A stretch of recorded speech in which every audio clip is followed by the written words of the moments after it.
Welcome back to the channel. Yo LaRue back at another video, but unfortunately this video is going to be kind of sad for you guys to watch and also for me to make. There's been a lot of changes. Not really changes. Sure, I guess we'll call it a change. There's been some devastations that have happened, and I will get into that in this video. So stay tuned, subscribe, and let's get into it. So rewind about 2 weeks ago, preparing my car for the mod meetup in Santa Rosa. I will drop in some videos about the process of me getting the car ready for that. And yeah. Woke up hella early, 4 a.m. Bumper basically good to go. Just gotta finish putting the little tabs in, tail lights in. That's easy peasy lemon squeezy. And then now I'm making progress with the turbo manifold. Just slowly hand threading them all the way in like a dweeb. All right, just turned it on. No fucking leaks. All right, y'all, that's a fucking wrap.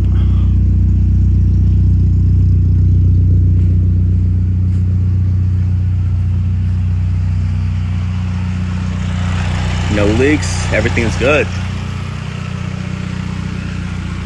Just gotta put the bumper on, wash this bitch, tape her up, and we mobbing.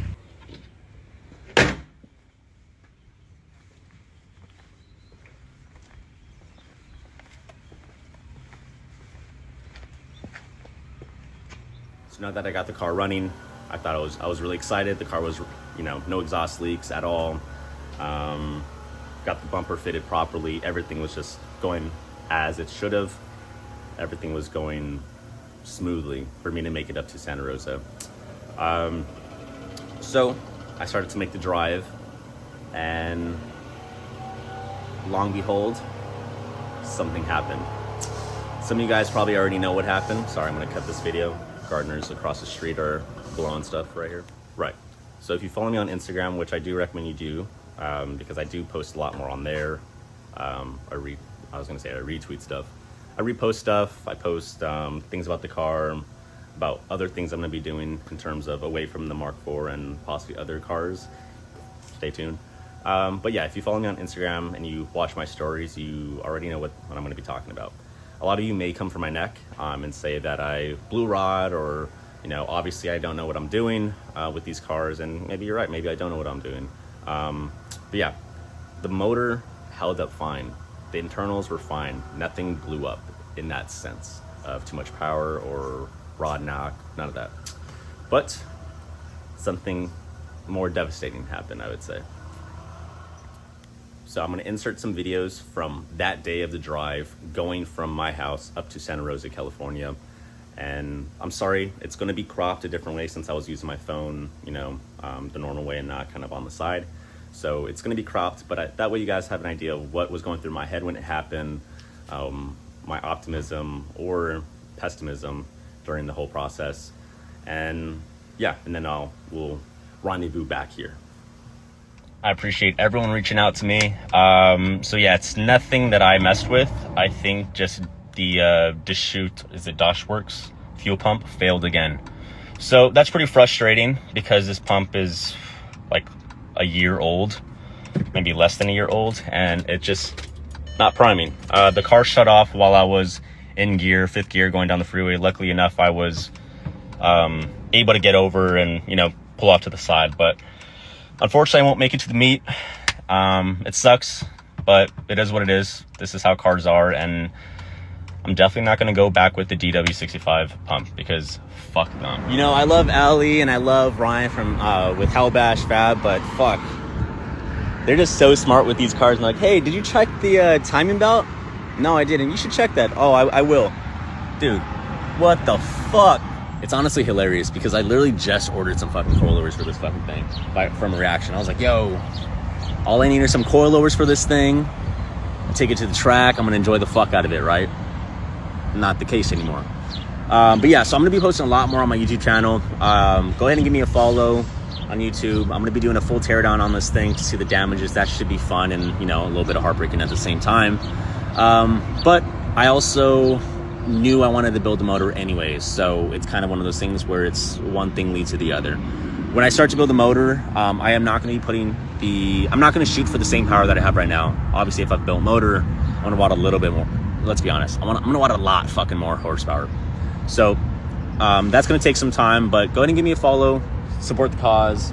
It'll keep me a little bit more motivated to keep going. It is what it is. This is how cars go. It was just expedited. On the fucking bright side though, I got myself a burrito.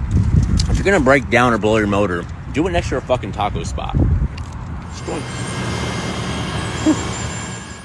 What's up, Remy?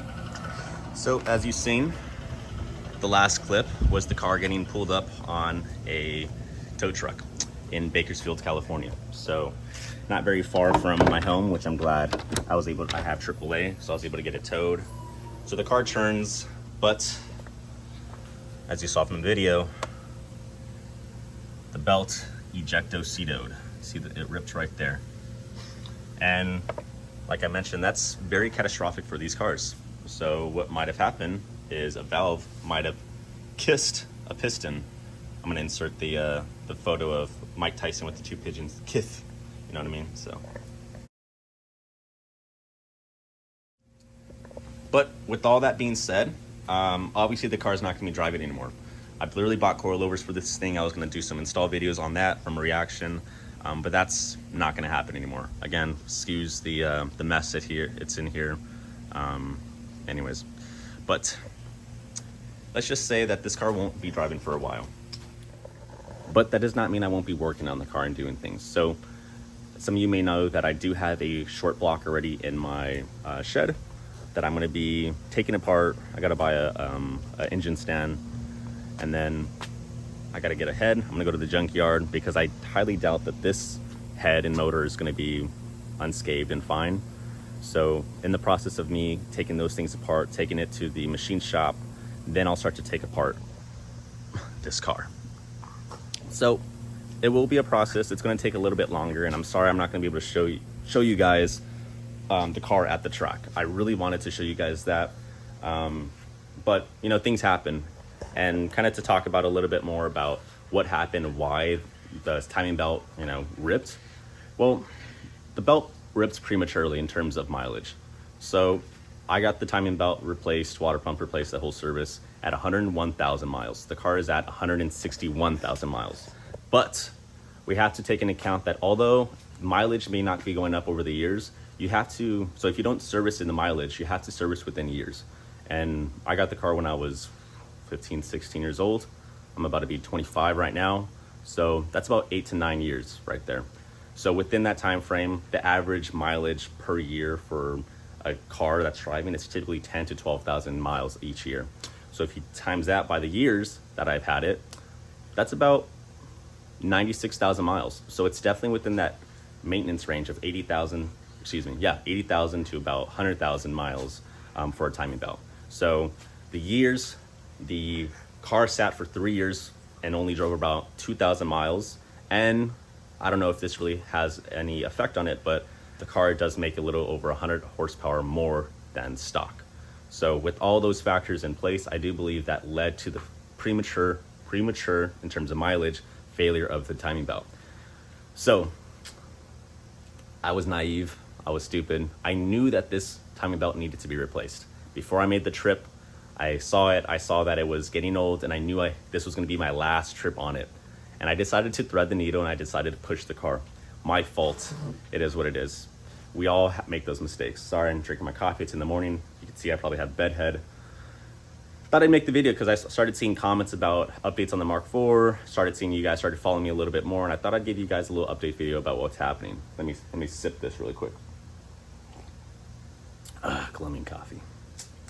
Anywho, so overall, my stance on these cars in terms of the potential, the reliability still stands. I think these cars are great cars. Just don't make the mistake I made. You should definitely be checking your timing belt. If it's been sitting, if it's a few years old, just continue to check it. If you're starting to see the dry rot, just change it. I pushed it. I don't recommend you push it. Now I have this project that doesn't turn on that I got to roll inside and out of my garage. to work on it, which it's light. I can move it by the wheel. I could just, you know, roll out, push it back, come back in the garage. It's very light, so I'm happy about that. But now it's just a paperweight. So learn from my mistakes. Don't do what I did. It's all a learning process, but that's okay. So let's talk about the goals of the car now. So the goals of the car relatively remain the same. I don't plan on doing a fully built motor, which means, you know, stroker, king bearings. I'm gonna probably do stock bearings at the bottom. Anyways, the bottom end will be built, but the head will be mildly built. I don't want to make 700 horsepower for this car. I do plan on getting a different chassis, same body style, hint, hint, that will be making more power than this. I did want to shoot for 500 horsepower kill mode on this car. I think that'll be plenty to be able to boogie with a lot of high-end cars. So, but yeah, I just need something that's going to be able to handle the power for what I want without breaking the bank. So 4 to around 520 is going to be my range. Nothing less than 4. I don't think it'll be worth it. I might as well just get a Mark 6 or Mark 7R for the price that I'll end up spending. But it doesn't really matter about the price point. I like the car. I like the style of the car, and it gets a lot of attention in terms of enthusiasts because, as some of you may know, this car has a lot of history. You know, this is the Mark IV 1.8T. Never lose. Shout out Donut. Never lose. Obviously, I lost this battle with the timing belt, but it is what it is. They're simple motors. They make a lot of great power. They have a great components inside the motor that could hold a lot of power. For example, forged crank, forged rods, but they're very thin. Pistons can handle over 500 or just about 500. Head could flow just about or a little over 500. And it's just a sodium-filled exhaust valves that don't handle that much power over time. So I want to do exhaust valves, retainers, you know, ARP, studs, because I'm a stud, built bottom end, and then a nice turbo to be able to be matted up with it. Don't know which turbo I plan on going with. I have a lot of buddies who are going to give me a lot more of that insight before I start spending money in terms of that. Probably would be a tubular exhaust manifold. Oh, Remy. Bombastic side eye. Anyways, so yeah, the overall goal of the car will be to, yes, still take it out on the track, enjoy the car, but I'm not going to be shooting for 600-700 horsepower like these cars are capable of. I just think that a car that shoots for around 400 to 500 will be really fun on the streets. And for a car that weighs, well, curb weight, I believe online is around 2,900 pounds for these cars. I've taken out a lot of weight in terms of the interior and the suspension components. So I believe the car may weigh around 2,700 pounds. So it's a pretty light car, and I probably will continue to take a little bit of weights out. I want to keep the car. I want to keep it. I want to keep it. So don't get me wrong. There will be things that are going to take a little bit longer, but I do appreciate all of you that are staying subscribed, you know, for one, because I haven't really been posting that much. I really appreciate y'all. Follow me on Instagram, more updates coming. But yeah, I'm gonna go ahead and end the video on that note. Learn from my mistakes. Follow me on Instagram. A lot of things coming. And just enjoy the process. Enjoy the process. Have a good day.